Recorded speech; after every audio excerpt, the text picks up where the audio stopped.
And welcome to another edition of Keep the Mic On. This is going to be a special one because there's only two of us on here of the four. So what I'm going to do right now is say, I'm going to tell you about the other two first. Okay. Yes.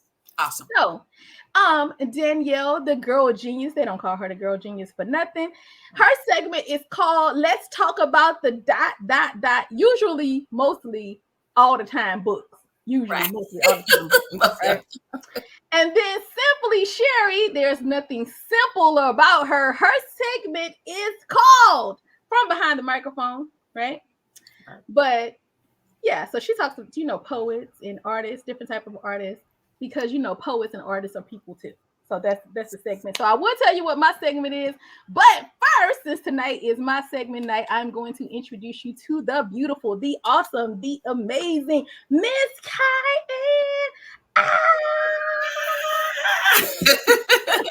Oh, I love that intro. Thank you so much. My name is Miss Kyan. I'm a poet and I know it. And I am one of the four of the hosts for Keep the Mic On. My segment is called Passion Projects, the root of the why. Yeah. Why you do what you do. Come we on. See people, spitting poetry, painting wonderful things, producing excellent books. And we may think it's because they're just talented or just because it pays or something. But there's always a story. And that's what my segment is about. That is on second Sundays. But tonight is a special night. We are dedicating it to a special guest. And I am turning it back over to the one and the only, KaNikki Jakarta. Yes, I am KaNikki Jakarta. You already said that, right? I am the first Black poet laureate of Alexandria, Virginia.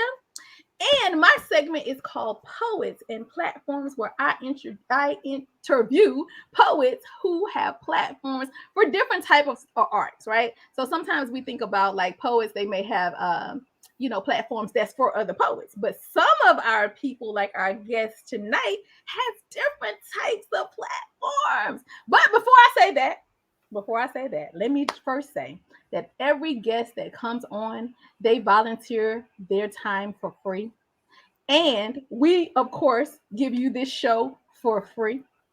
But these devices that we use and everything we're using to stream is not free. No. Right. So if you would like to support us so that we can keep the mic on, right? Yes, you can support us on our Patreon or our Cash App at Keep the Mic On, right there on the bottom. Yes. So I am very, very excited about our feature for tonight. I had her on my Busboys and Poets platform 3 weeks ago, 2 weeks ago, whenever it was this month. I had her on here, right? On whatever the second Wednesday was of the month. And I promised y'all, because her feature was so amazing, I promised y'all that I was going to bring her back so we can ask her some questions, pick that brain a little bit. And I ain't even do no pre-questions or nothing. I'm just going to ask them questions. We're going to have a good conversation. Right now, I'm going to exit out Miss Kyan. She going to come back, y'all. And then I'm going to read you this amazing bio. And I say this every time. I know by the time I read the bio, it's expired, because I bring on amazing people who can't stop, don't stop, right? So to hear Elisha, I Am Flawed Poetry is to know her. Born and raised in Prince George's County, Maryland, Elisha's gifts and talents range from spoken word poetry, jingle writing, cooking, digital art, and so much more. She started writing almost a decade before hitting her first stage in 2013 and has long ago established a platform for mental health. Elisha, with her honest approach to art, brings diverse topics to the stage, but proudly and passionately explores life experiences. Her fans and supporters most appreciate that she is consistently writing up and performing from a place of genuine truth. Her performances are entertaining, but also inspiring and sincere. She has featured on several prominent stages in the DMV, Adventist Healthcare and You magazine, and is an advocate for mental health. Elisha believes that it's okay to be flawed. fearlessly loving all wrongs, ending doubts, and that being flawed doesn't make you a failure. So, y'all give it up from wherever you are for our special guest tonight, Elisha. I'm gonna be the cheerleader. There's some real stuff. I'm about to close this closet. It don't look good. You are hilarious. Notice Already hilarious. So yes, I am so honored that you said okay to this, because I know you say no to a lot of things, right? I know you be saying no, which is amazing. So we can definitely talk about that. No, that'll be a part of our interview. Definitely saying no to things that you don't need to say yes to, right? Right. So I'm glad that you said yes to us. We are honored and so happy to have you. I'm gonna exit myself and ask you to do a poem. Okay. Okay, so this piece is called I Am. I am enough, and life can get tough, but I am resilient, in control of my healing. Said I am enough. I am enough.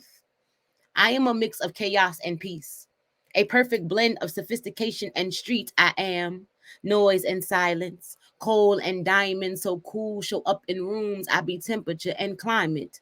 I am change, purpose and process, perfect player. Call me Heisman. I am everywhere and nowhere at all. Teflon built so tough I withstand time. I be time, clocks, numbers, letters, senses, and language. I am vibration, rhythm and sound. I be bass, beat, and melody. I am depth, so dig deep. I cannot be seen by the untrained eye, yet everything under the sun is subject to me. I am villain, hero, and alchemist, a prophet in your midst, both problem and solution, introduction and conclusion, reality and illusion. I am seed and sower, planter and grower, nutrient and nurturer. I am water and waves. I be the same yesterday, today, and tomorrow. I am joy and sorrow. I lend and borrow. I am masculine and feminine. I am right and wrong. I be pen right these wrongs and these rights. I am truth and fact. I be fight, flight, flawed, feared, and revered. I am clear. I am here. Ask me who I am.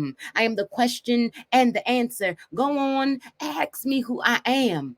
I am that I am. And for those of you who lack comprehension, didn't hear, or just don't understand, I'm going to say it again. I am that I am. Yes, I love that piece. That's amazing, because I heard somewhere somebody said that whatever you say after I am, so you shall be, right? And whatever it is that you say, you're right. My teacher told me that. My literature teacher said. My literature teacher in high school, who also told me that it was not literature, that it was literature. She's like, okay, literature. Because I used to be like, I'm going to literature class.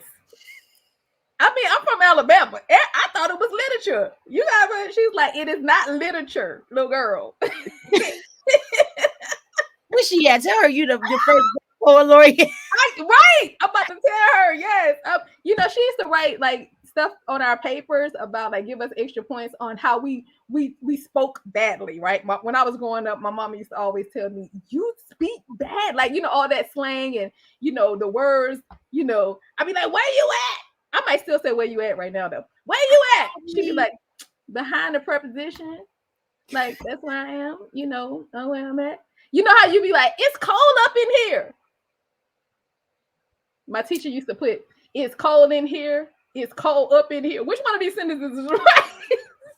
Like you okay, you know the right sentence. You just don't say the right sentence. Yeah. There's a lot of times that I'm like, I need some shame, but I don't care. Like I need some shame. I post videos and poems and I post stories. And first of all, let me be great and tell me I have typos. Do not let y'all see those typos. I hate that. I go back and read some of my posts and I'll be like, but why? How come you didn't tell me? How come why not you didn't tell me? Because they not reading either. They looking at the pictures and it's going back. You hear what I'm saying? Come on now. Come on. Well, listen, let's talk a little bit about that piece, right? Let's try to talk a little about the piece. I have to ask you the question. that everybody asks. And this is the thing, as a poet or as a person who is in the arts, you get interviewed by many people and they ask you these same generic questions, right? But the thing is, 9 times out of 10, there is somebody on here who does not know who you are, Right. who really wants to know the answers to those questions that you keep answering all over and over again, right? So I'm going to ask you the same generic question. First, here go my generic question. Okay. How long have you been writing? Okay. So this is a question, and I typically don't give an accurate answer. I usually say around probably 2009, which is when I started performing, I think. Well, I performed for the first time, but I really started writing in high school.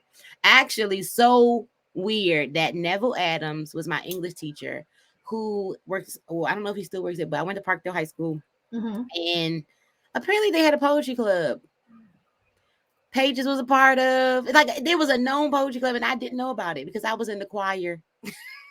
Wow. But I wrote poems in the class, and then I didn't. He would comment on them, but I didn't know that I was a poet until probably 2000. Let's see, that was 2005. I graduated 2006. I started actually writing in a journal, and a therapist told me I was writing poetry. Wow. So that's who told you. My question was going to be, who told you that you were a poet? So a lot of probably the first person that told me I was a poet was probably Too Deep. I don't know if she remembers this. Like, that was my first time I got on the stage, and she was the host. And of course, I'm nervous. I'm a virgin to the mic, and I'm shaking, and I'm nervous. And I'm like, I never did this before. And she's like, afterwards, Too Deep. She's like, you never did this before. And I was just like, no. And then I started exploring. So you hear poets talk about Maya Angelou, how all these people they're inspired by, Nikki Giovanni. I'm sorry, guys, I did not have any formal knowledge of anybody except Maya Angelou. Like, literally, I learned about poets and still don't know that much. The poets I look up to: KaNikki, Rebecca Dupas, Lucky, K.Love. It's so many, but those are the ones I'm gonna name. Jay Shauna, the last poet, Love the Poet. It's a lot of people I admire. But that's my black, like, that's my history. That's my black history. Those are my poets that I happen to know. And so when I tell my kids, I'm like, your aunties are famous, and I know them. Cool. That's awesome though. So like when I saw, okay, so when I was young, I talk about this in interviews, right? This is not my interview, but this is your interview. But I'm gonna tell this as part of your interview. Okay. So when I was young, I went to church, and it was a lady who did a rendition of the beginning of the world. So everybody came in, they sat down, they turned the lights off. It was completely dark. The lady was speaking into the void of darkness and saying, God said, let there be lights, and it was light, and it was good. The lights came on, right? So I thought when I was younger, whatever it is that she's doing, I want to do that. But I didn't have any words to articulate that, right? So poetry has always been a part of my life, right?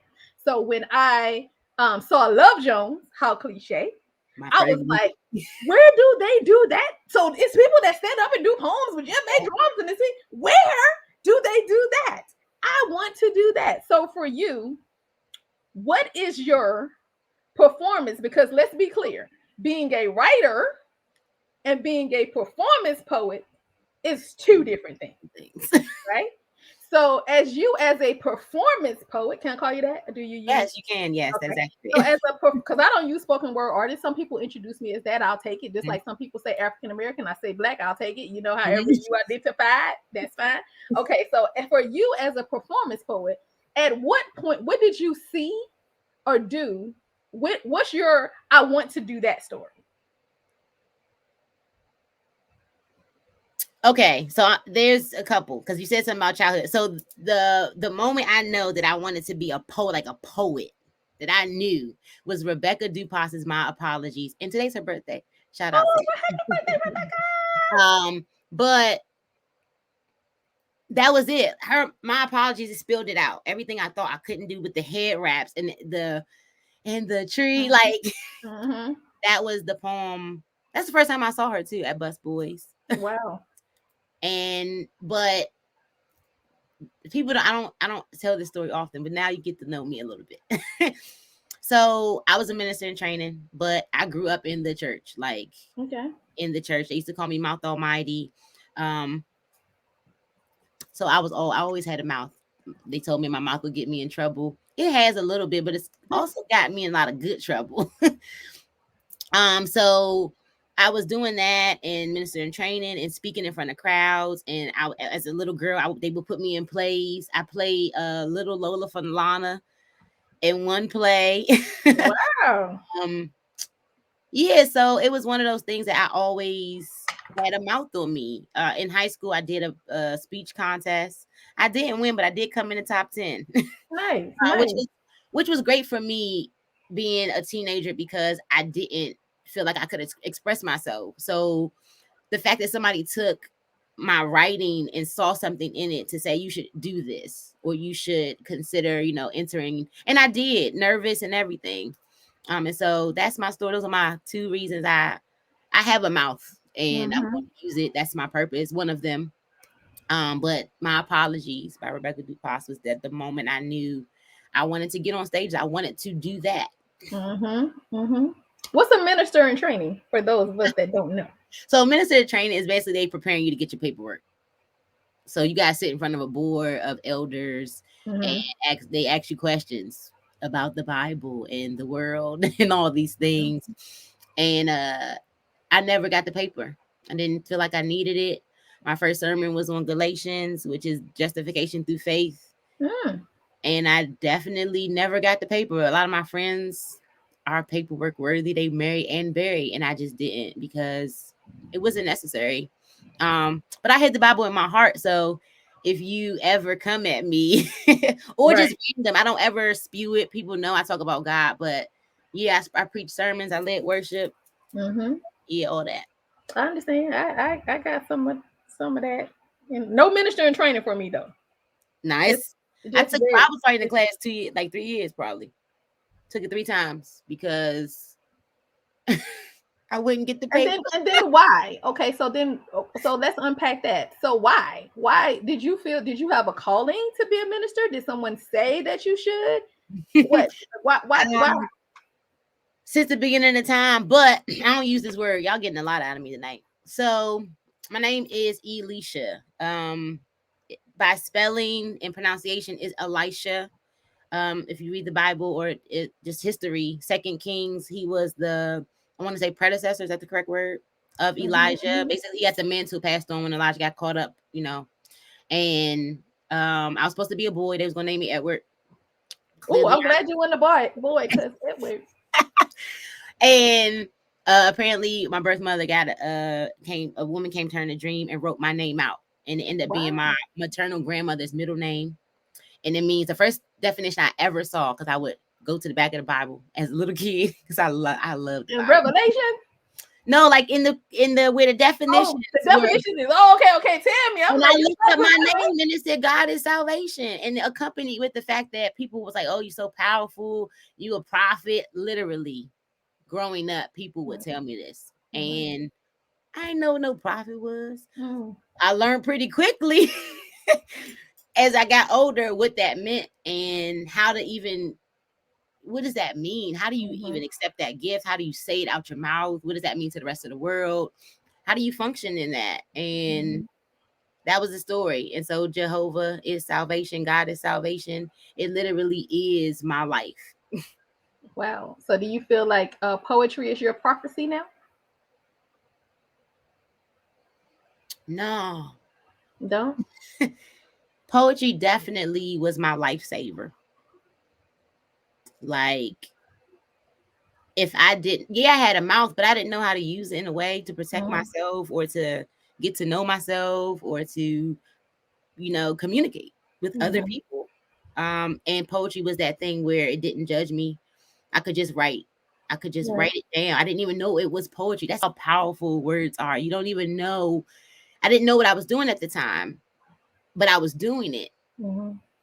And then once I figured out what, like somebody told me, and when I was made aware of what I was doing, it kind of transformed into something else with the performing, because I don't like people reading my stuff. I don't like entering contests because I have to go to an editor because it doesn't translate the same. I took a poetry class a couple semesters ago and it was hard. Yeah, it's very hard. It's very, very hard. I was like, what is this? Very hard to write in form because we write a lot of free write. You know, as performance poets, we write a lot of free write. So yeah, it is. Other than the haiku, it's very, very difficult to write in form. Yeah, for me, it is. It is. They were like 14 syllables, and I'm like, I got an award. The professor, the school gave me an award for creative writing. And I was struggling. When I tell you I didn't go in there as a spoken artist, I didn't go in there as a poet. Of course, I was submitting poems that were already written for my assignments. And he was like, can you bring this to the class and perform it? And I performed one time. I was getting a wisdom tooth pulled. And I sat in class and I performed with the cotton in my mouth when I got home from after the wisdom tooth being pulled, because it was Black Boy Beautiful. And my teacher was, I love that piece. And he was like, I don't want to read this. And I was like, I am doing something, but I'm going to do it. And with the cotton in my mouth, I did. Wow. That's a dedication right there. You're not going to mess up my poem. I'm going to do it with the cotton in my poem. It's hard when people say, is that written down somewhere? And I'm like, I do have to do a book at some point. Yeah. But it's hard. It's hard to have somebody. It's one thing to hear, and I know I can translate it well through your ear hearing and your audible. And if I'm sitting in front of you, I can move my hands in a way that you're going to feel it. Right? I can control my body. I can put my energy on you almost. I can shift my spirit. With words, when it's on paper, it's no context. It's no sound. You literally have to read it, and the words have to hit you in a certain way. Not the person. Like it's nothing in between. It's just you and the paper. Your words are powerful enough to do that. Let me just say that. One of my questions would be, are you better read than heard? But I guess you're really not a lot read. You're mostly heard, right? I'm mostly here, if not all heard.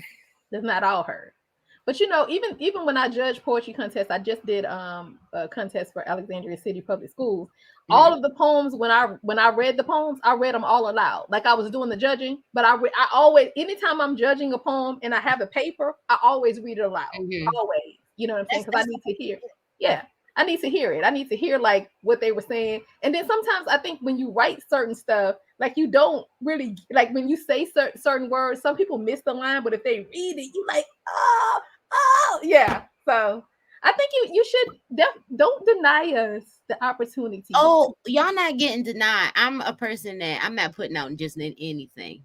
Right. I don't care if it take y'all. I don't care if y'all don't get a book when I'm 60 or when I'm gone. Y'all gonna get it at some point.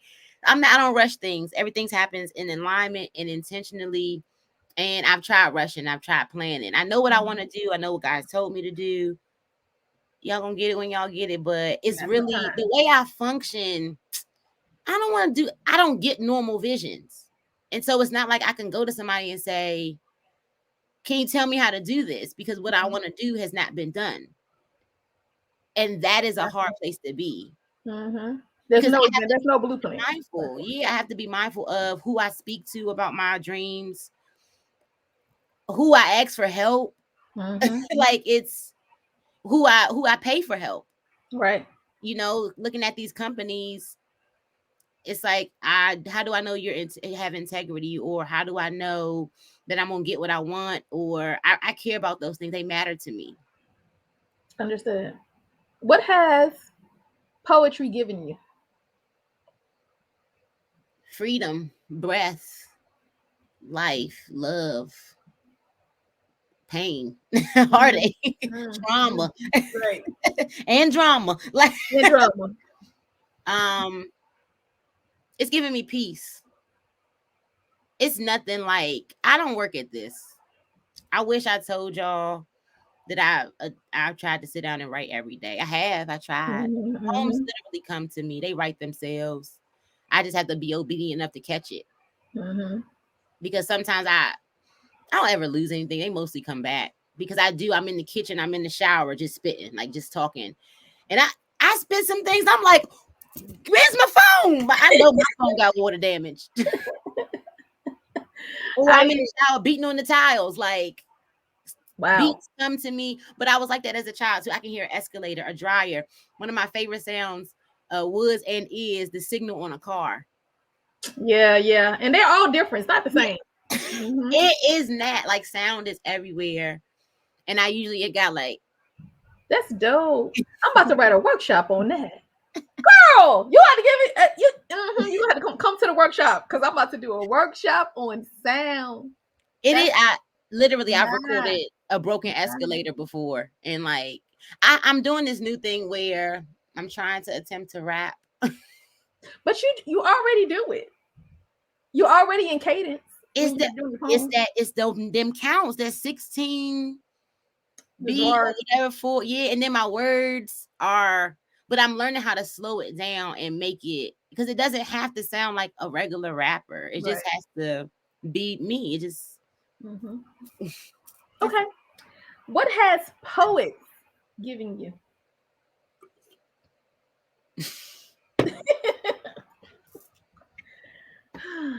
Clarity. Okay. I'm very clear about the poetry realm because of poets. There's so many different types, so many different types of environments, so much.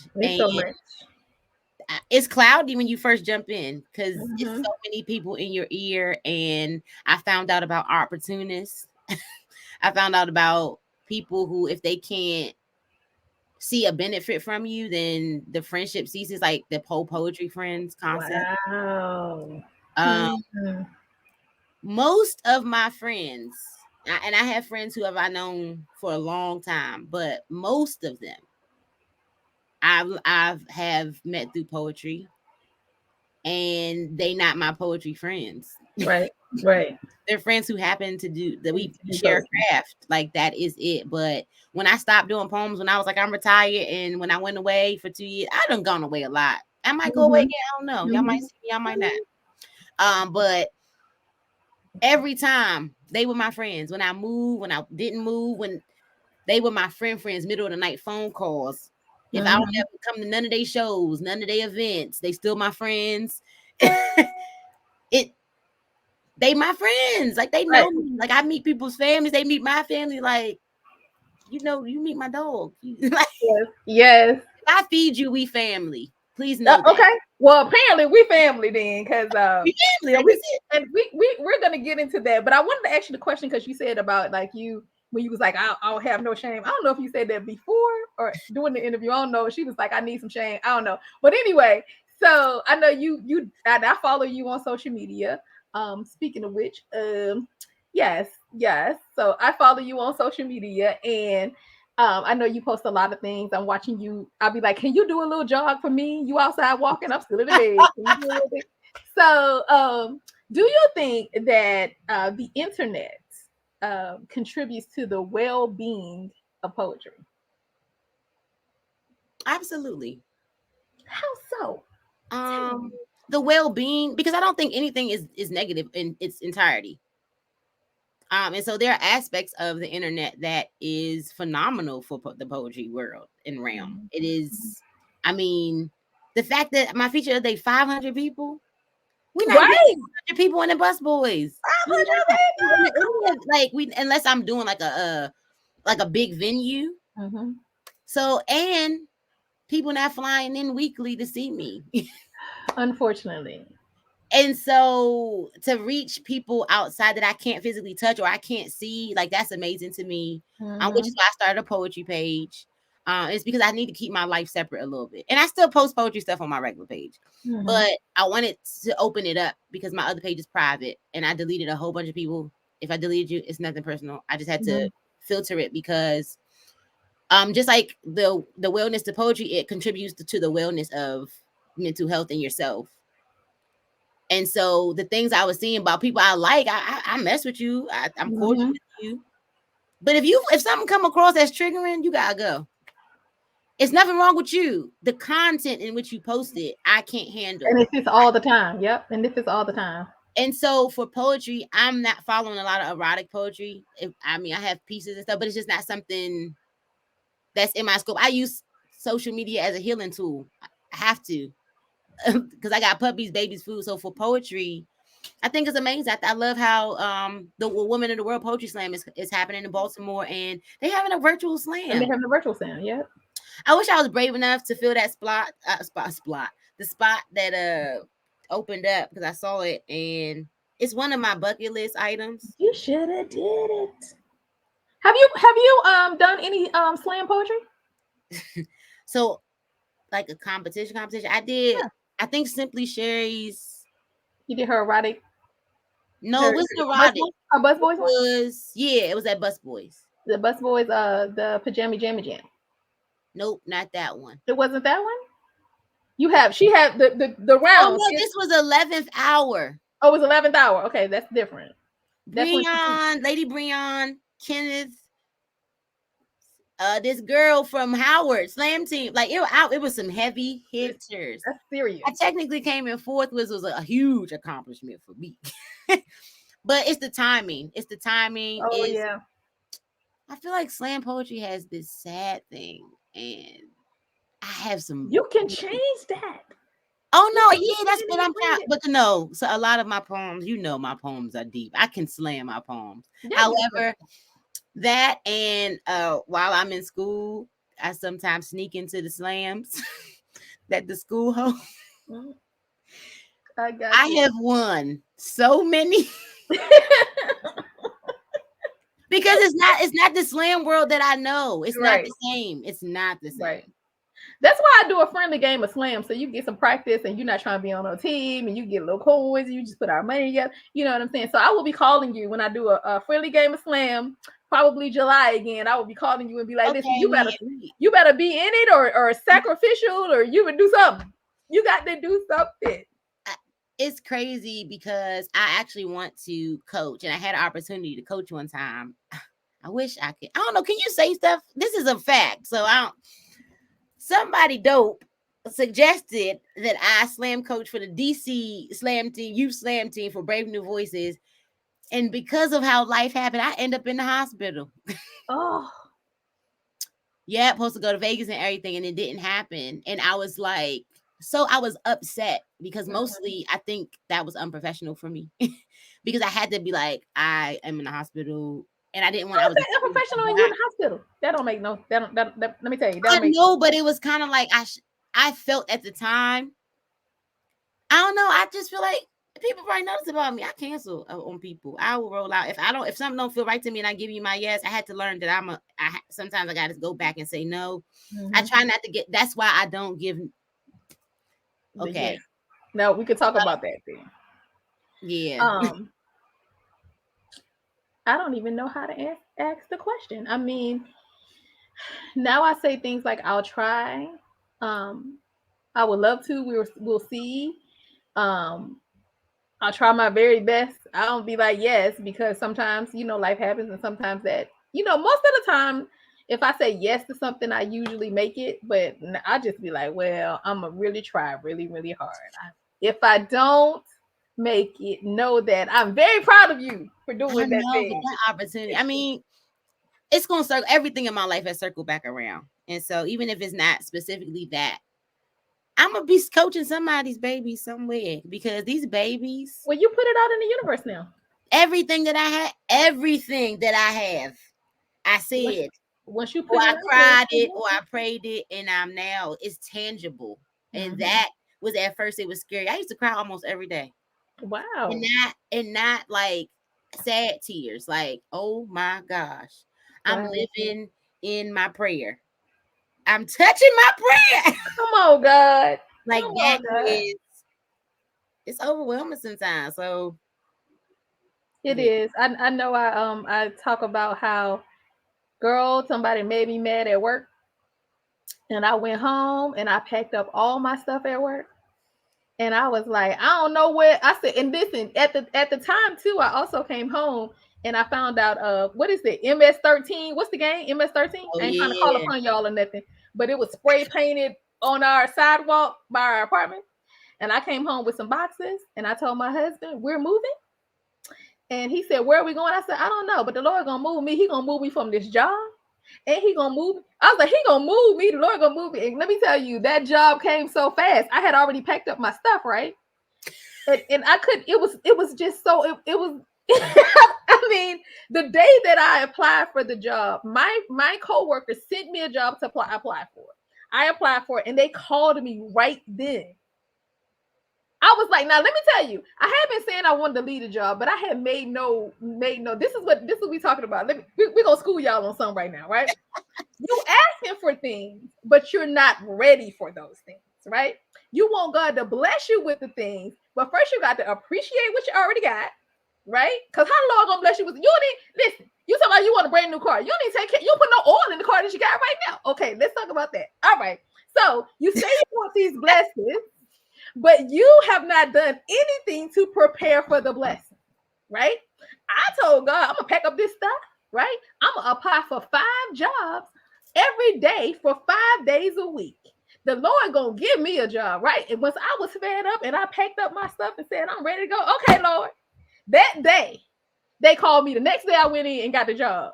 It happened so fast. Like you ever get so you blessed so quick that it scare you? Yep. You be like, did that happen? That's that realization. That's that moment when you like, oh nah, y'all can throw the Bible away. You can't throw God away from me. You cannot throw away my experience in the moment when I'm like, and not even just blessings. So this is how powerful this is. This is how I knew that if I could speak positivity in my life and it happened because I was doing it negatively. Like literally, half my life was suicide. Self-harm, mental health, yep, all of it. Give it to me. I'm laying in the bed. I'm doing everything. I don't want to live. And the day I took them 150 pills, I was like, we're going to see if you real. He said, what? Oh, yeah, I know this story. What? You took 150 pills. Let's talk about them 150 pills. You told God. Tell them what you told God, because I know the story. Tell them you told God you're going to see. I'm going to see if you real. And I threw the orange juice cup. Went to I was in California, Sacramento, and walked to the Rite Aid and bought 3 bottles of pills. The lady at the register looked at me and was like, you okay? And I was like, yeah, I'm just sick. Went to the bathroom at McDonald's on the road, got me a cup of orange juice, went to the bathroom, boop, boop, boop. Walked down the street through the cup. Gonna see if you real. Went to the park, sat down for 2 hours. His hands on my shoulders, like literally, I couldn't get up. Like, wow, something was holding me down. Wow. There's more to that story, but literally, and after that, that's when I knew this death thing. And then I didn't know for sure, but I was like, there's something to this death thing. I don't think it's what everybody thinks. I chased death. I don't recommend this for everybody, but I did. I wanted to see how far I can get, how close I can get. Because I need to, I want to get close to you. Like, God, there's got to be something to this. And so through my life, I was chasing it. I was constantly looking for something sabotaging, giving me reasons to not be here.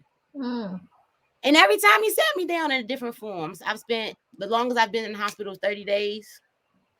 The most beautiful 30 days. And it all wasn't beautiful, but I met so many people. So in 30 days, you meet a lot of people because they keep you on a mandatory 3 days unless you a little bit severe. So imagine I was in there for 30. And just every time somebody walked through that door, I was the greeter. Who told you to be a greeter at the hospital and you a patient?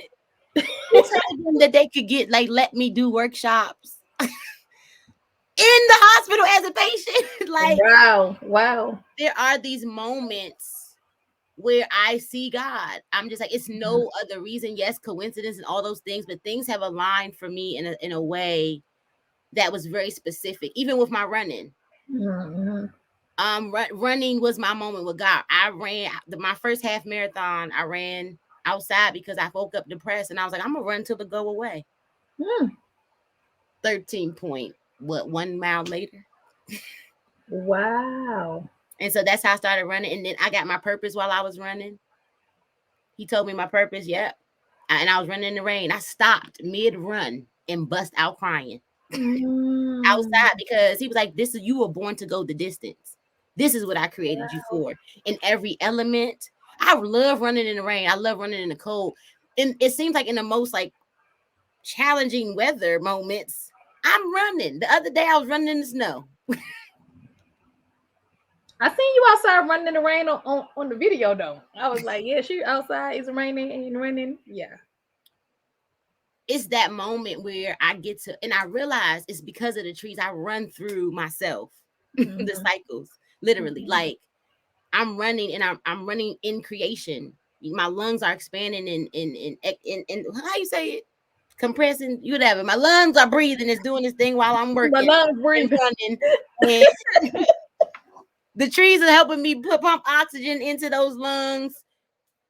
And I just remember the breath of life. And I put my music on and I just go ham. And sometimes I stop and I look at, I smell flowers for real. Like I stop and smell the flowers. It's just a thing people say, y'all should stop and smell some flowers. Put your feet in some grass. I don't know if I got off topic, but yeah. No, I mean all this is on topic because we're gonna do something that I've never done on here, right? Because like your start, number one, you need to go ahead and write that book. Number one, right? Because you have like that right there, the beginning scene of you sitting down and the whole thing in the store, like that is a whole thing. You know what I'm saying? So you definitely speaking to somebody right now. That's why all of that was said, right? So that was, not a planned thing. But are you burning the incense? Yeah. What incense are you burning? Oh, dragon's blood. Dragon's blood. Okay. All right. I seen the smoke. You know what I'm saying? So is that one of the things that you do?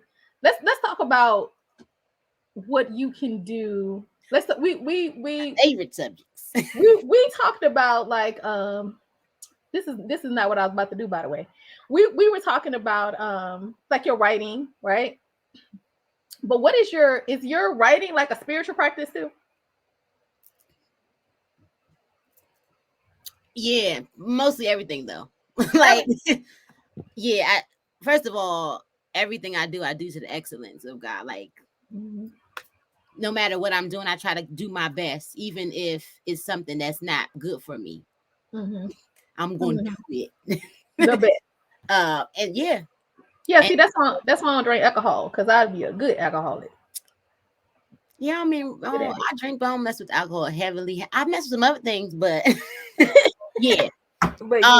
So writing to me, I can write intentionally. I've written things for people or to commemorate or memorialize, but it's something that happens with that pen to paper, that connection. That doesn't happen on the phone. I could type a poem. It's not the same.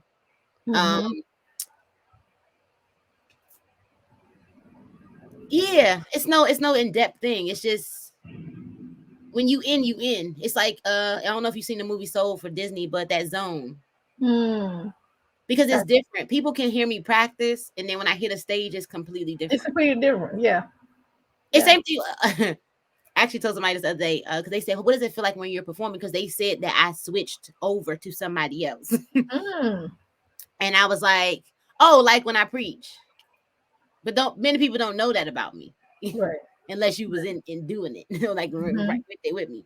But yeah, it is where I know where I'm like I relinquish myself, my physical body.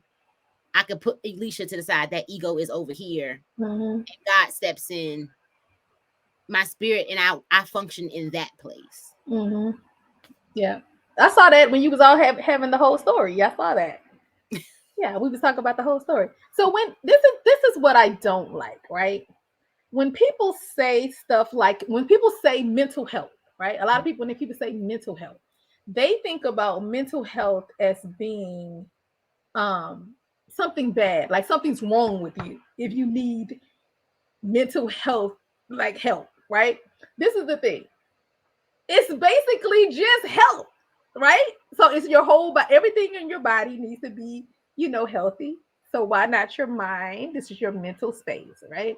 So when you talk about, because I know like this is like one of your platforms, so we're gonna talk about the platforms. We're talking about mental health, right? And I mean, I'm sure that you use some of your life as an example, which is great because the thing about that is you don't call the person who's been through nothing when you're going through something, right? You call the person who's been through it and you see that they've already gone through it, right? So you can use your life as part of, experiences or whatever. So why that as a platform? Like, of all the things, because I mean, you can cook too, like, you know what I'm saying? So of all the things that you want to, advocate for and talk about, like, why mental health? Because it's not all what people think it is. It's some things you really can't touch. The honesty is science is not all wrong. It's data, it's quantifiable data. That's facts, right? So I'm not going to ignore the studies they did on people. Mm-hmm. I'm not going to ignore the test to say the chances that somebody in my family had it and did not go seek help. And I don't want to live. If I have to be here, I don't want to be miserable. Amen to that. I don't want to. And now I got a couple other ideas about death and suicide, but we ain't gonna talk about that right now. But I will say this: you do have a choice. You do. And I'm not saying you have a choice, like you have the choice to do or not to do. Right. And for me, it just made sense. Like God was like, "Yo, like I was an early childhood educator teacher for over 15 years, Mm-hmm.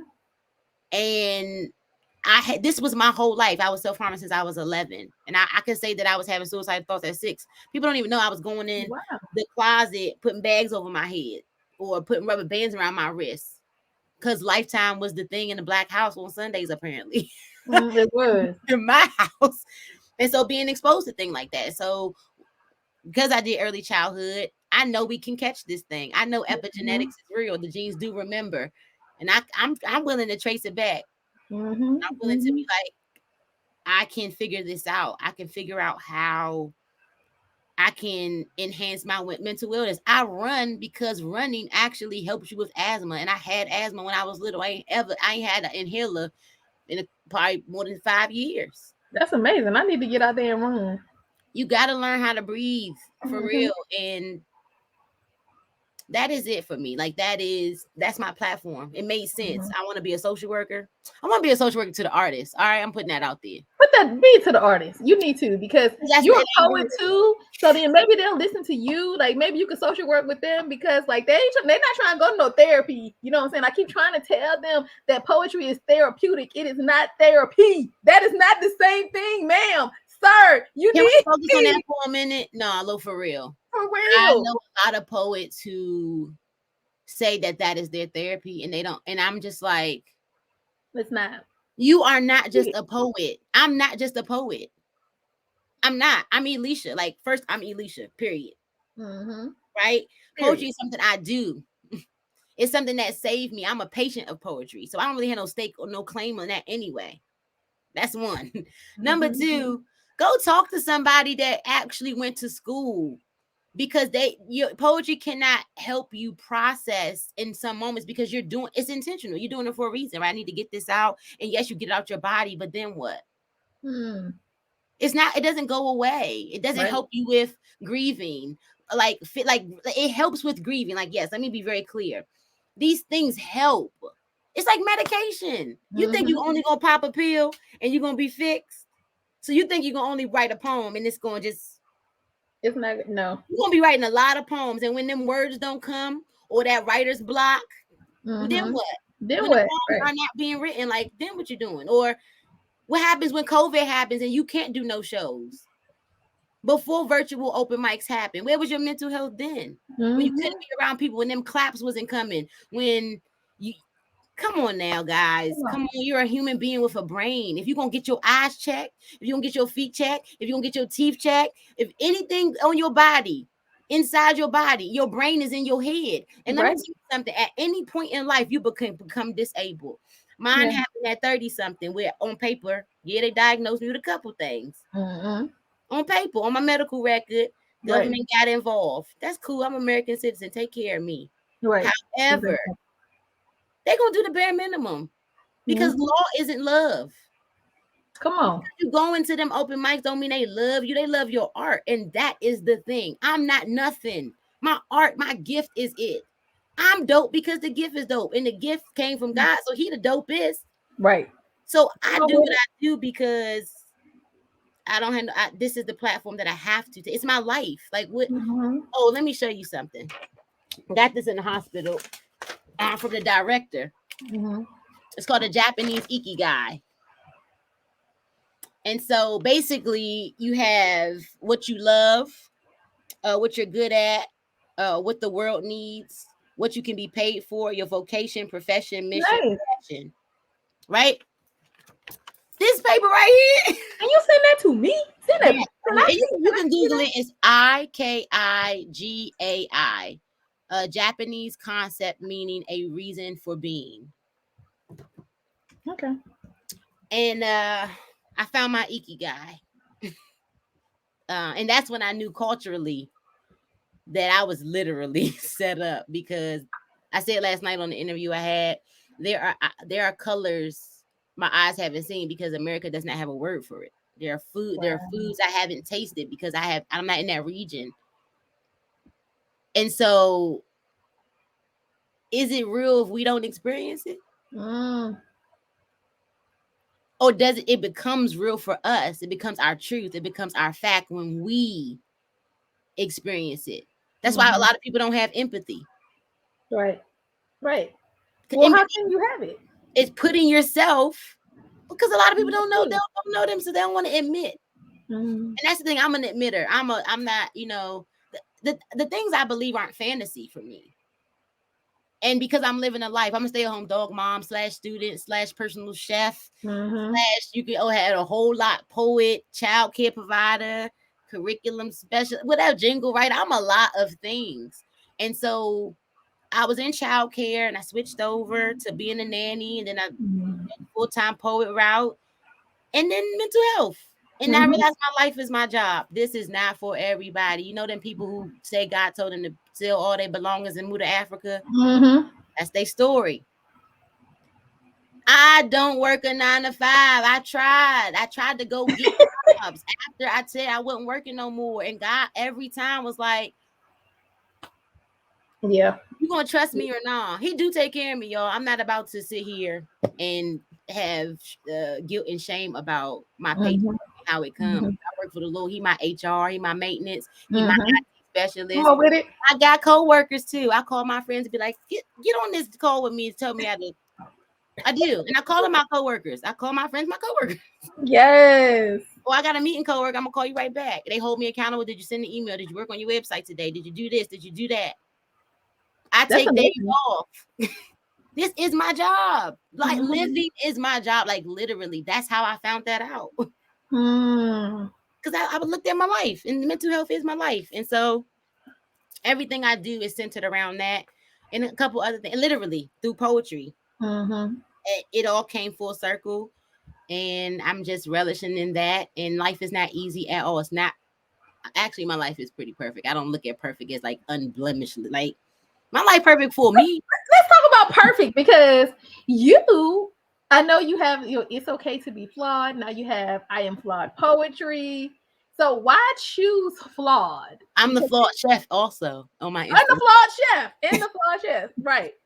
So yeah, I mean, I think that's a form of cooking is also a form of love, like giving love. Yeah. I have a cookbook coming out at some point. Can you come on with it? If not, you come over here and cook some more. I ain't even got to get the book. For the cooking, I don't need the book. Okay. For the poetry, I need the book. For the cooking, I don't, because I can just hire the chef. And yeah. So let's talk about that cooking platform too, because are you still going around to folks' house cooking them stuff? Are you doing that still? My no and yes works for all platforms. Okay. So yes, I do. I do cook for people. Yeah, she came over here, made me the sous chef, and she's like, "You got a paring knife?" I said, "Girl, I don't know. I got some knives in this thing that's in there in this wood. I don't know I don't even have that. If y'all telling me what the knives are, y'all be like, yeah, I'm making files. Yeah, you gotta do what you gotta do. I'm Black, so I do it. Yeah, she was like, "Oh, you got a NutriBullet? I'm about to make some sauces." I was like, "Okay." I see you gonna cook my own stuff in my house, mind you. I had the stuff in the house. She just came with her. She cooked what was in the house. That's what I'm talking about. What you got in here? What you got? I'm gonna cook it. Like that's what I'm talking about. That's So my yeah, specialty. definitely That is actually a form of therapy for me. cooking is. I love cutting up some stuff. I love the smells and the aromas and the colors.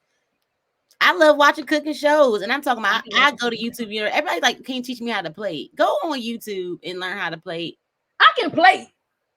Like it's really I not can bad. play. Yeah, and if y'all saw the problem, one day I do have a desire to do like a cooking live situation. I'm trying to figure it out. Do it. Technology is not my strongest suit or strong point at this moment, so I'm trying to figure it out. But I'm slowly, surely doing it. It's just That's the thing you can hire people for. You understand? Hire that person. 30-minute meals take 3 hours when you're trying to get every single shot. And if you drizzling, you better drizzle right the first time, or you gotta get a napkin. I have dumped whole plates. I have dumped put them in the trash. The whole plate. Cause you're drizzling. I don't do that no more, but I have done that. I dumped. So going back to Flawed, a part of cooking is a lot of that stuff does not make Instagram. And if it don't taste good, it ain't going. That's truthful. Everything I'm a flawed chef for real. Because most of the meals I'm making for the first time. Wow. You can't tell on Instagram. I'd be like, whatever that is. How many times I posted, whatever that is, I want it. I have to Google certain meals to make sure I'm not stealing because I dream of food. Wow. And if it's a vision, I'm going to go get those ingredients. Like I need to make this. It'll keep me awake. Only for me to go eat some chips or something afterwards. That's the part. Like it literally is therapy. I don't taste my food while I'm cooking it. People you don't. I literally cook from here. Wow, that's amazing. That's no cap. If you ever see me in the kitchen, I do go into a zone. I don't like people in my kitchen with me unless you helping clean or being functional on some level. Mm-hmm. But yeah, that is something that I do.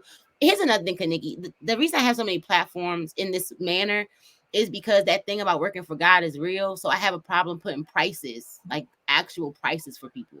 And I typically I don't even ask. I do love offerings and tips. And I say, whatever God puts on your heart, I'm not about to put something on something I was given for free. Now, y'all gonna get some stuff y'all got to pay for. Some of this stuff, I don't feel right about it, which is why I don't have a book just yet. I'm trying to figure out how to get a book away. Wow, so you need some sponsors, right? On how to give this book away. Yeah, I'm trying to get. If y'all want to, so when I do drop something very soon, y'all got to do the pre-orders and y'all got to order the stuff to get the book for free because that's what's paying for the book. And I do. God, I ask God for certain things, and He drops them in my lap, and I have to say yes, and I have to put a price on some things, but per His instruction. Right. Like I have to put a price on some things, and I'm trying to figure that out. What you want me to charge, Lord? Because I don't feel right about this. And but why do you? So you think that you shouldn't charge because it was given to you for free? I wasn't instructed to charge. Okay. It's not just because it was given to me for free, because I believe that my gifts make room for me. And I believe that room is some room for some money, though. Right? But when I look at my life, I've never because my thing is I don't okay, it's good that you have that, right? And I mean, it's plenty of, for me, I learned that people was taking advantage of poetry, whatever, right? So now I'll be like, unless it's for the kids, it's for my mama, or it's for a real charity, I ain't coming for free. That's how I be, right? Unless it's for a real charity, the kids or my mama, I ain't coming. You know what I'm saying? I'm not. It's not. My literature teacher would say, I'm not coming. I say, I ain't coming. I'm gonna be sitting in this house because now you're taking advantage, right? Oh, I have had those moments. My thing is, when I first started, that exposure thing was cool, right? But I put some respect on my own name, and other people have too. Yeah. And people have. Let me just pause. Don't forget what you're gonna say. Let me just say, 4 people recommended you for this show. 4 of them. 4 people. I don't remember who they were, but I thought it was just one. No, 4 people, because we just did a show. Who did we? Oh God, who did we have last week? I don't know, but literally 4 people. You know, they said it last week on the show. They was like, and they was like, we're so happy to have Elisha finally, because 4 people recommended her for this show. So somebody else was saying yes for you, other than you. For real? Yeah, I know one of them was Rebecca, but I don't remember who the other one was. But yeah, I know Mamie. Then Mamie, because we were talking about your food. Mamie was one of them as well. So yep, She's family. I fed her. Yeah, you fed her. We were talking. I was like, she fed me too, child. She fed me too. So you remember what you were saying? I said, don't forget. Oh no. Dang. You forgot. I said, don't forget. I said, don't wrote it down. It's okay. It'll come back if it's meant to. You'll come back. That I'm still in disbelief sometimes. Like, I know I'm dope, right? Mm-hmm. But it's one thing to know you dope and why you're dope, and then to other people to think you go dope. I've used to care so much about other people and what they thought of me, and I don't now. So now I'm like, you feel that way about me? Oh, thank you. Like, okay. It is. It's never gonna get old to me that people want to hear me talk. I don't even listen to my own stuff. I don't look at my videos unless I'm recording something for like the post. I will run it back to make sure I didn't say something crazy or it's not slurring too much. Mm-hmm. I'll post something and I ain't say a word right. Yeah. I was like, y'all know what I meant about that. Well, since Elisha does not want to give stuff away, I'm gonna say y'all need to go ahead and tip her at the bottom of the screen. We got the cash out. Go ahead and put them tips in there so she can buy them ingredients. You know what? I'll put this out there because I don't want it to totally be like I'm this hard person, because I'm not. I will say this: if you are having a struggle and you live within my means, like a real struggle, like trying to, like you really have been trying to lose weight, or you really have like a problem with the grocery shopping thing and all that. If I say no, but I am looking for one person. I don't know who this person is. Mm-hmm. We just can work something out. I also believe in bartering. I do. I believe in bartering. I have skills. Other people have skills. Let me know. I'm not trying to get over on nobody. It's just that's how I live. If y'all knew, I done babysat this week. I got private chef. I'm doing this. I did another interview yesterday. It's a lot sometimes, and I still leave dishes in my sink and get upset. I had a whole meltdown before I came on here because I'm like, dang, I don't get to make dinner before my interview. My man got to go to work. It's a lot, but it's getting done, and I need one person that's just trying to like really serious about food. Like really is like, yo, they have health issues. Like the doctor done said, like, yo, you should probably stop eating meat. Not because you care about the animals, and that's nice to care about the animals too, but diabetes is real. Yeah. Like high cholesterol, all hypertension, all these things are real, and food is medicine. And I have learned how to heal myself. I don't eat a lot of things anymore because it was contributing to my depression between the serotonin levels, the endorphins. I had to shift my lifestyle, which is the incense and the crystals. And I got sage and I got a lot of plants. If you look in the... Come on, plant. That's Mavis, Lucille downstairs, her sister. But I try to help people, yo. Like I really do. Because so many people help me. And I can't not help. I can't not be this person. It's my love language. Acts of service is my love language. Oh, wow. Okay. I can see that. I can see that about you. Okay, so my daddy said that belief is something you have no doubt about. What is your belief?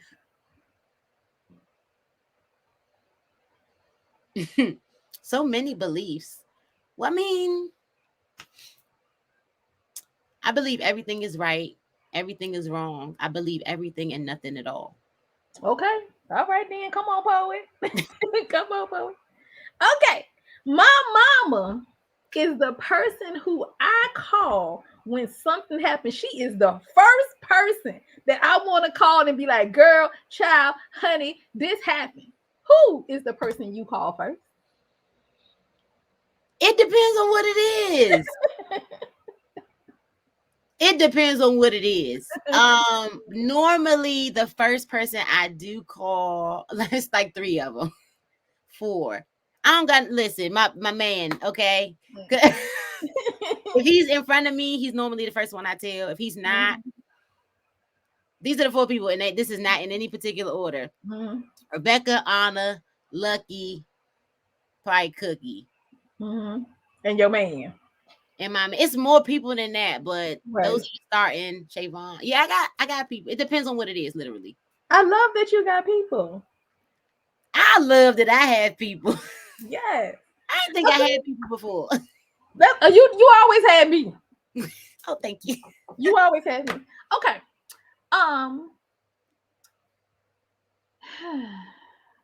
These my supposed to be my fire questions, but they ain't firing off real quick. Okay, because again, I ain't create no questions before I came on here. I had just wanted to ask you some stuff. Okay, all right. Let me see. What are you doing right now that your older self will thank you for? Oh my goodness! That my older self. Older self gonna thank my you. older self is going to thank me for cooking and how I cook and my skin. Like my older self is gonna be like, "You did that." She gonna be like, "Thank you for loving on you." She's gonna be so happy I fell in love with me. That's what I'm talking about. Okay, so it's just March, right? And it's Women's History Month.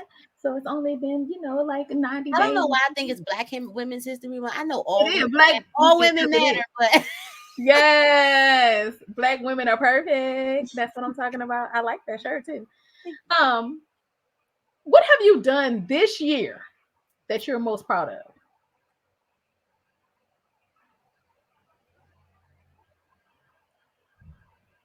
I chose me. Hey now. Very specifically, like not just chose me. Oh, you choose you girl every day. Nah, I had a decision to make. Like it's one of those moments where God is testing you again. And this is the moment where you're like, am I gonna feel this again?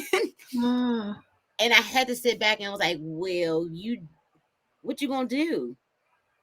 And I was like, I'm gonna choose me. Yes. I love choose me. That sounds selfish, and yeah, it was. Yep, I did. I selfishly chose me. I didn't think about nobody else. I didn't care about nobody else. That was great. Cared about me, my mental health, where I was at in life, where my future was going, everything. I looked at it all, pros and cons, and I had and that on that thing. At the end of the day, I circled me. Yes, I love it. Well, listen, I'm gonna get you to do another poem, and I know Miss Cayenne may have a question or 2 or 3, so I'm gonna ask you to do another piece, and then I'm gonna put you on here by yourself, and then I'm gonna bring us both back to do things on exit stage. Okay. I always struggle with what pieces I'm going to do because of the young and old. I mean, the young and old, the new poems and the old poems. But I'm a flex on my platform right now, which is mental health. So take your time. Ain't no rewind on this lifeline. Just take your time. Peace the priority. You are enough. So trust the process. It's about progress. Just take your time. This life ain't perfect, but you're worth it. Just take your time. I am the face of suicide. But don't think for a moment that because I have breath, I'm alive. See, time waits for no one. And there are 24 hours in a day, 60 minutes, 86,400 seconds of a tick tock. I live one day at a time, fighting for my life daily with a sickness people can't see. Run me through an MRI machine and depression can't be detected on your screen, so you put me off your radar. Tick tock. Bald heads from chemo when they found cancer. Low weight loss and fever. See, AIDS can be seen running through bloodstream, so there are believers in will diabetes can be maintained. While I keep quiet, run about thinking people thinking I'm insane. Tick tock. Many suffer from depression in the dark. It's no wonder they call the mind a black box. We only celebrate death when we can find it, while others kill time. Long hands suffering, short hands lifespans cut short. Tell me, where is the early detection for depression? Where are the marathons and celebrations for those who survived and for those who couldn't make it? Tick tock, I live one day at a time. 24 hours, 60 minutes, 86,400 seconds. Many lost their race. Tired from running against a clock they couldn't bear to face. Tick, told to get over it. Talk like therapy is surgery. Tick, what reasons do you have to be sad? Talk, suicide is selfish. Tick, you're only doing this for attention. Talk, these sticks and stones may break my bones, but words will never be able to mend broken clocks. If happiness can be bought in bottles of prescription pills, tell me why 3,000 people commit suicide daily. Tick. That's every 30 seconds. Clocks are smashed and 20 more attempt in a tick and wanted their life to end in a talk. See, I face this very same clock, and there is no one to call your EDT when you pull your own lifeline. They say, yo, E, you just got to take life one day at a time. But what happens when my days last 24 hours too long? I start grabbing life by the minute. And when my minutes going forever and ever and ever, I start grabbing life by my seconds. I am the face against, I am the race against, I am heads hung, slit wrists, overdoses, gunshots, and jumps. I am thoughts of not wanting to be burdened to family and friends. I am the joke that makes others laugh so I can live through your smile. I am blood-stained tiles. I am a genie who I can grant wishes. I wish for those who don't believe to believe. I am a side effect of a real disease. I cannot be sneezed and cleansed with soap and water, and sanitizer won't make me go away. 99.9% of me wants to die day after day, and I live for my 1%. 24 hours, 60 minutes, 86,400 seconds. Depression ain't something you choose. It's like a weight you just can't lose, and somehow suicide becomes the surgery, and many die under that knife, living a life where the devil is present, and depression and anxiety are the imps and pimps of tears and hopelessness. I am a lion fighting against an animal bigger than myself. How dare you call me a coward just because you never heard me roar? I am still the kings and the queens of these jungles. We are caterpillars who were cut from our cocoons too soon and taught ourselves to fly, and butterflies, they just angels with colorful wings. We are beauty that's only seen by the beholder. We are scriptures that placed us in hell. We the story you should tell. We the reason to fight for your life daily like prayer. We live one day at a time without ceasing. 24 hours, 60 minutes, 86,400 seconds of a tick, and can end in a toxie. I live for my tick, but I fight for my top. So take your time. Ain't no rewind on this lifeline. Just take your time. Peace the priority. You are enough. So trust the process. It's about progress. Just take your time. This life ain't perfect, but you're worth it. Just take your time. I'm gonna have you call me one morning and sing that. I'll be like, sing that song part. They sing that part. Sing that song. Let me just say that you need to get you some praying friends, because one morning lately, like a couple of weeks ago, like 2 weeks ago, I got this call in the morning, and I have my phone turned off in the morning when like I'm getting ready, and I got this call, and I saw I had a call from Elisha at like 7 o'clock in the morning. I was like, oh Lord, wow, what this?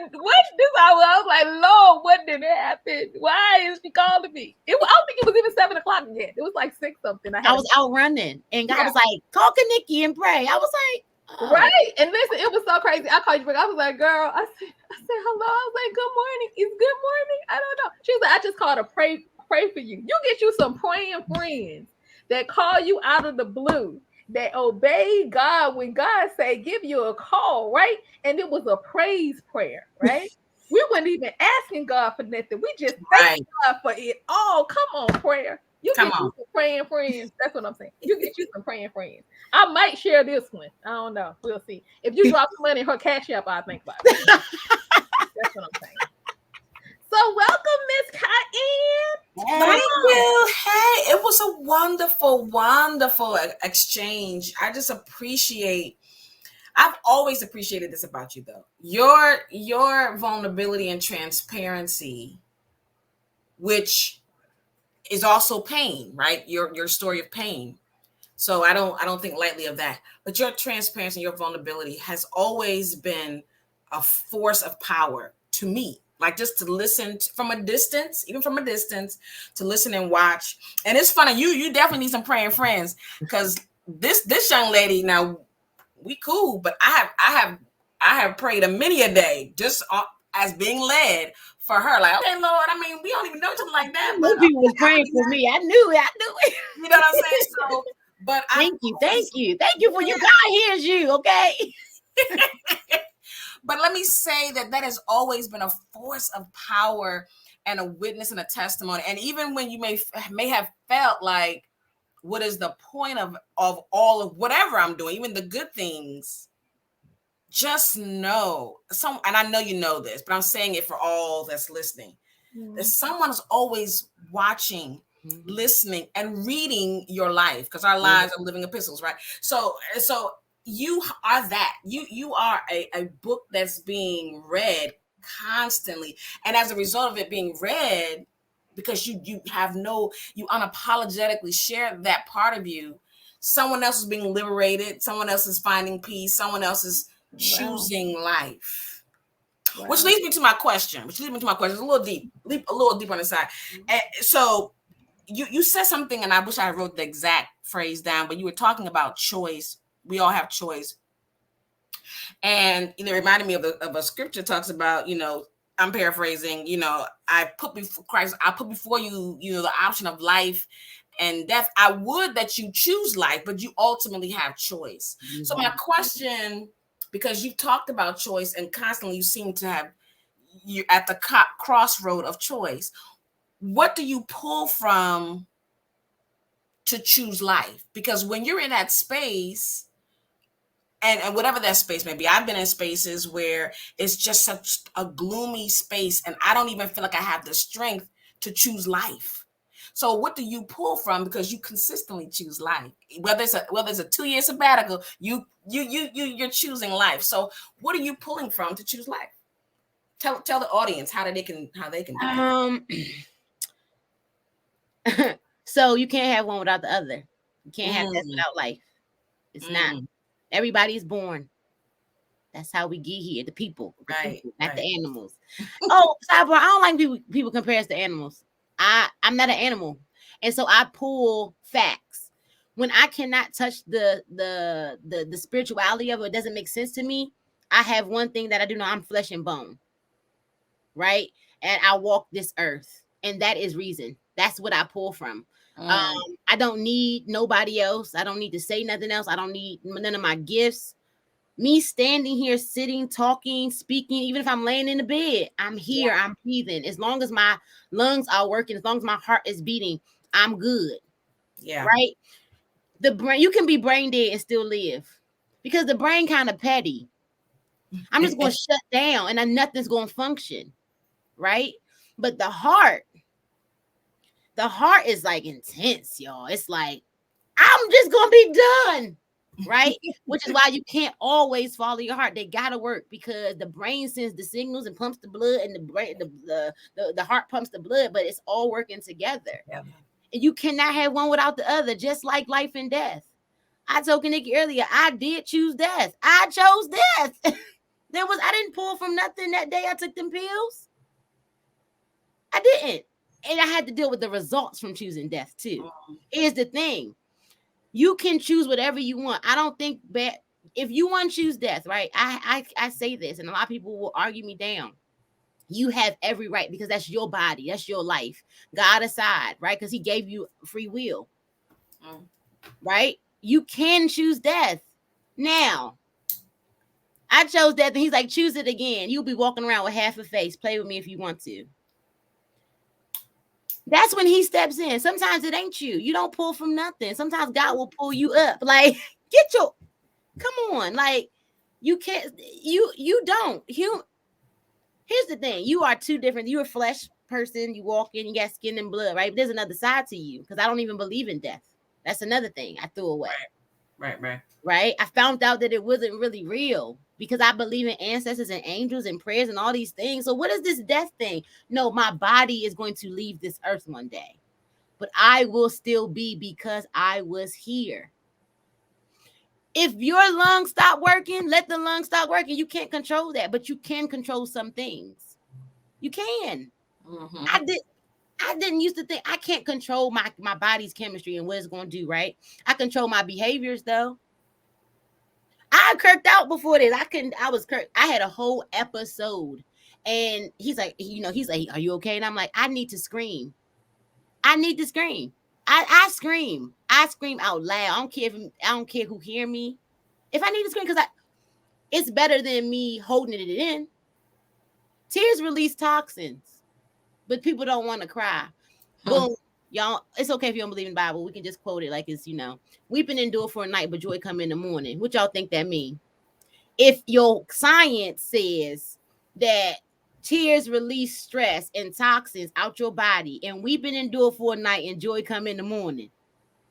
Right. You probably need to weep to get some stuff out, and then you experience the joy. And joy ain't always at night. This concept of day and light, because it's night somewhere in the world.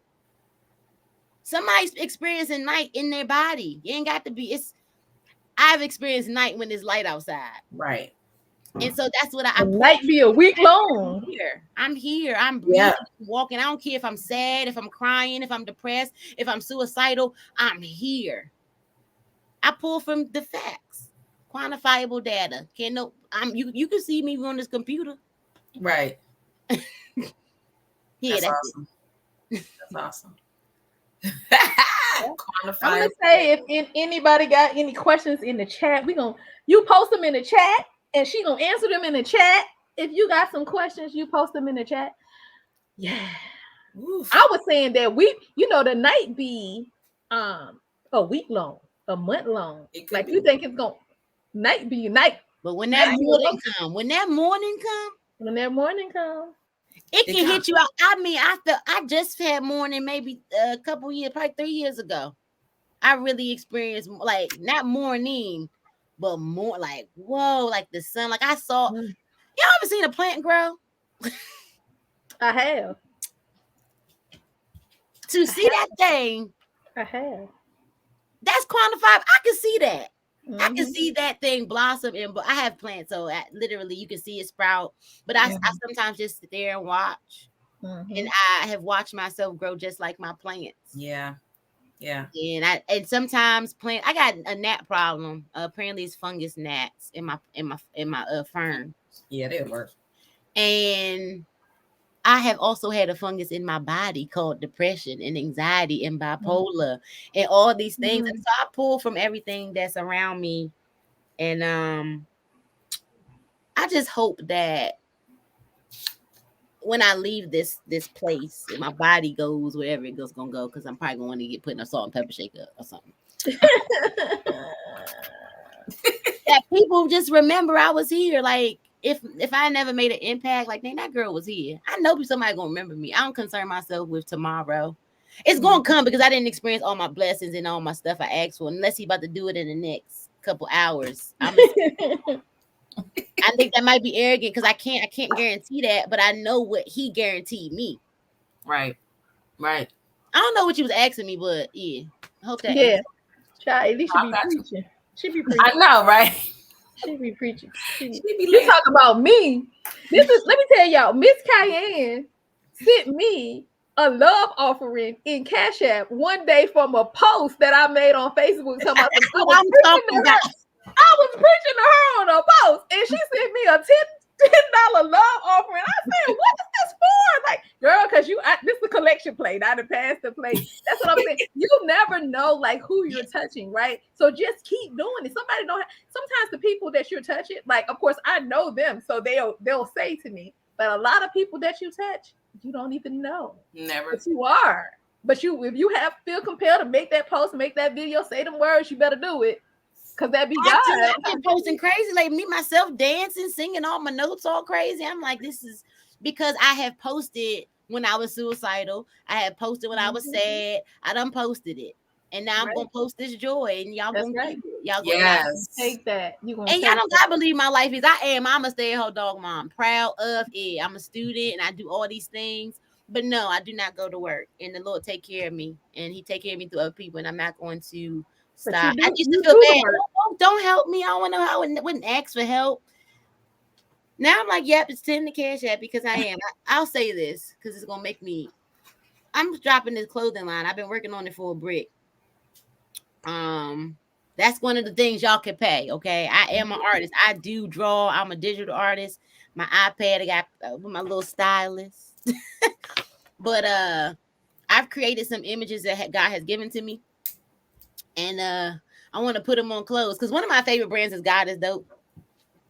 Yeah. Oh, Um, cool. and I was like, I be looking at the stitching.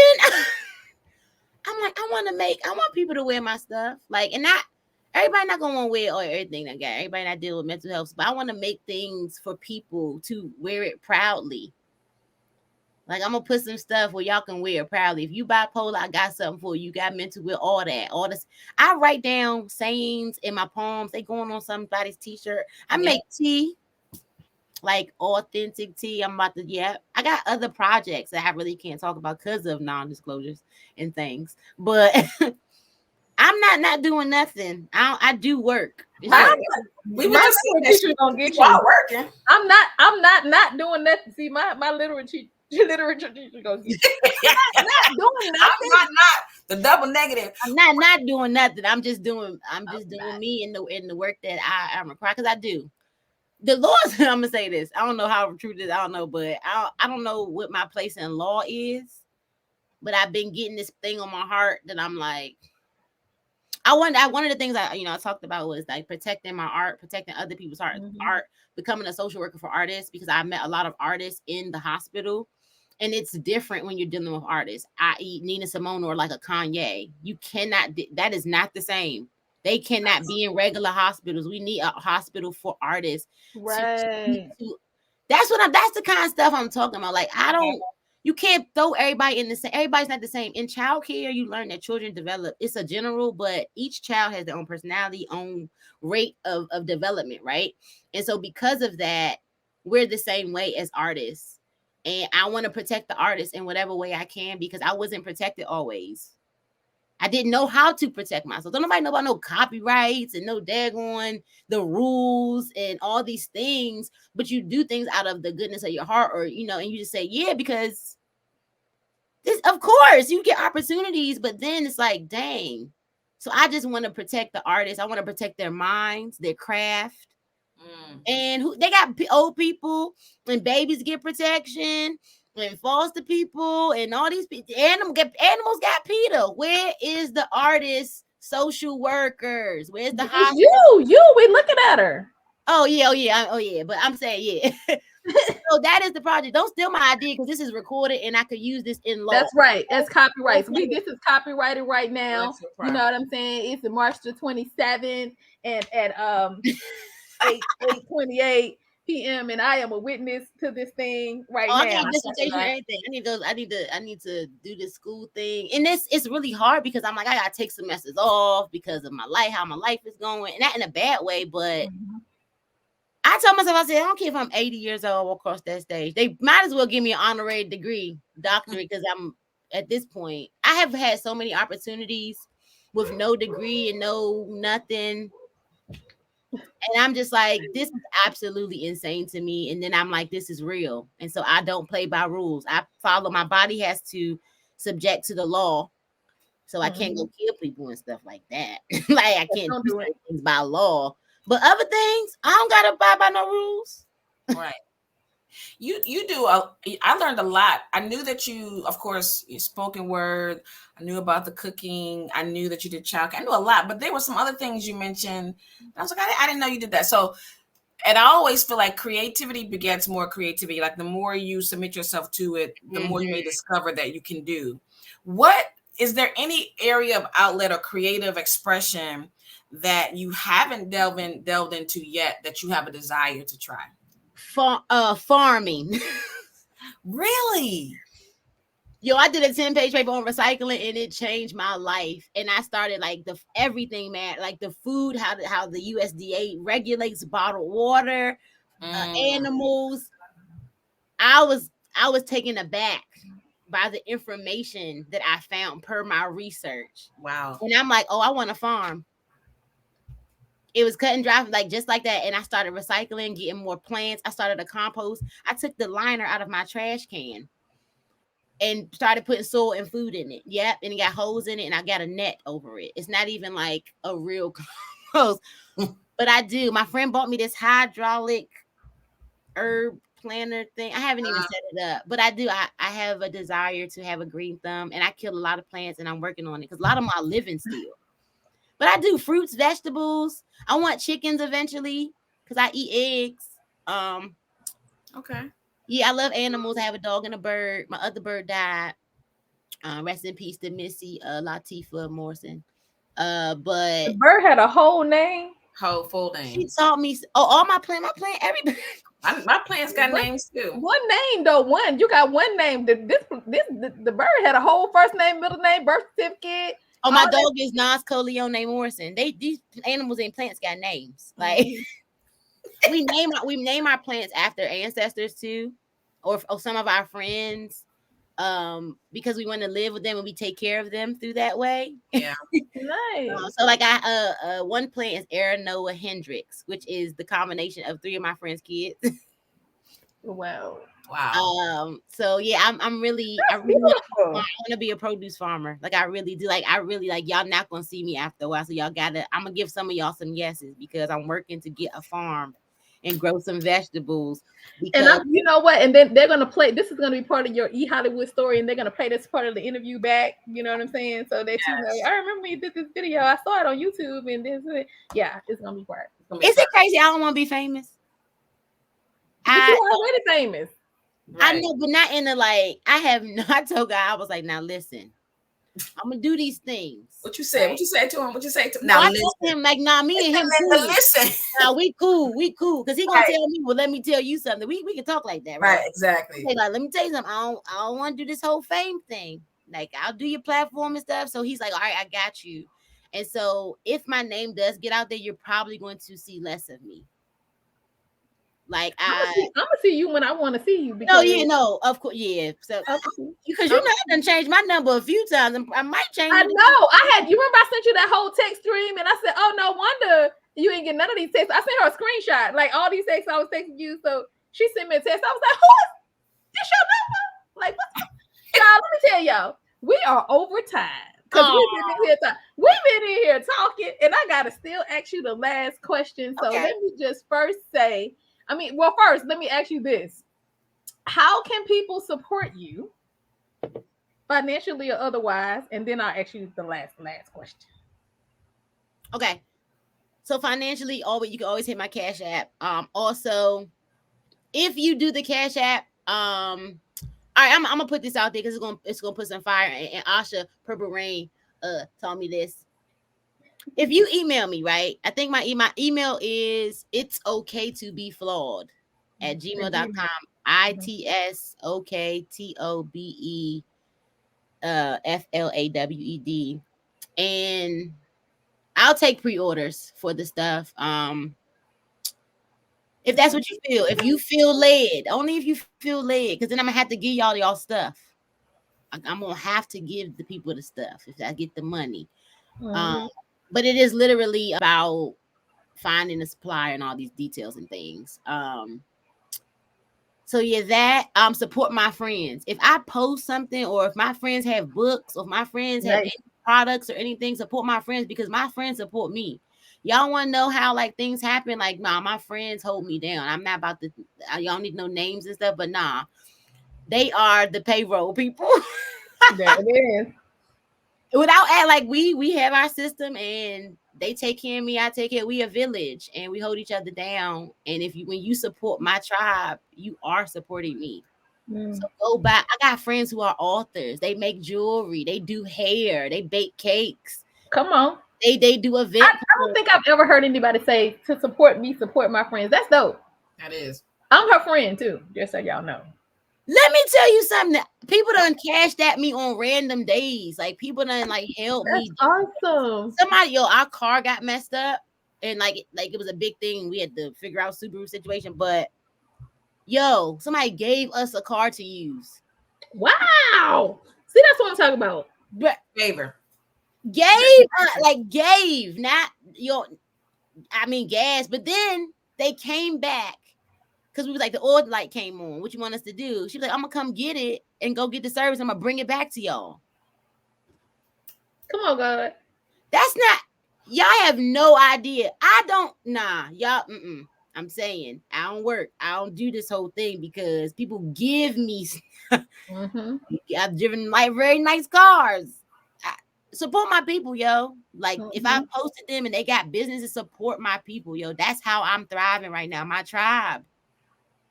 That's awesome. Support my tribe. And then if you want to support me, I'm gonna get y'all these clothing things and this stuff. It's coming out this year. So I didn't know. Y'all think people don't be jealous of my life. My stay-at-home dog mom working for the Lord life. Do not covet it, because then you have to covet everything I had to do to get here. Right, to get there. Don't be coveting nobody's stuff unless you want to covet the process too. Yeah. Come on with a word. But yeah, support me and my friends and my stuff that I got coming out. Yeah. Okay, so here's your last question. So Miss Cayenne has passion projects. You're on Poets and Platforms. Simply Sherry has From Behind the Microphone, and Danielle Girl Genius Reed has, let's talk about the ... which could be book or some type of art form. So now that you have been on the show, who do you think we should invite next for any other platform? Lucky. Lucky. Okay, cool. We got her. We gonna get Lucky on there. She's like, Lucky. I'm about to drop all the names. I'm like, these are the people I got a list. Girl, we gonna get Lucky. Who else you got? Come on, tell us one more. One more? Oh my gosh, I gotta pick. You know, you could just pick on air, but then you can email. I'm gonna tell you this. Though. I'm gonna let you in on secret, right? I have something going on with a group of people, right? And we're in the process of planning, preparing. It's happening, and it's 4 of us. And I'm saying that when we release ourselves to the world, which I think April, June, summertime, then we can all come on. Because I was going to give you that, or separately, I can give you the names, because what we've been doing is we been scattering ourselves individually. Yeah. And so I'm gonna give you the name separately, and then after Lucky, and then you can do the three people, and then have us on them together. Okay, cool. And then they can try to figure out who the people are. That we can do. Okay, cool. Cool. I like your style. Miss Cayenne, close us out, girl. Benediction time. Close us out. Hey guys, I know you've enjoyed this conversation tonight. If you didn't catch it, if you may want to share it, because this was so many nuggets was dropped in this conversation. And I know that you want to catch it and share it with others so that they can catch those nuggets. Listen, you can support this platform. Keep the mic on. We take Cash App too. You know what I'm saying? Everything you've heard and seen throughout the last 2 years has been free from the artist as well as the host. So definitely support. And we will meet you here again next Sunday. Same time, same station, with a different artist. But the same great joy. Your week? Aren't you? Oh no, you're not. This is not my week. Whose week is it?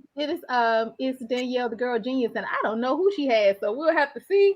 Come back. It's Poetry Month, so we're gonna be bringing some people in. So come back every Sunday. Oh wow, April. Yes, 7:00 Eastern Standard Time. Tell your mama, all your friends, and them. Just tell everybody. Thank y'all for having me too. Thank y'all so much. Thank you for being here. We'll see y'all next week.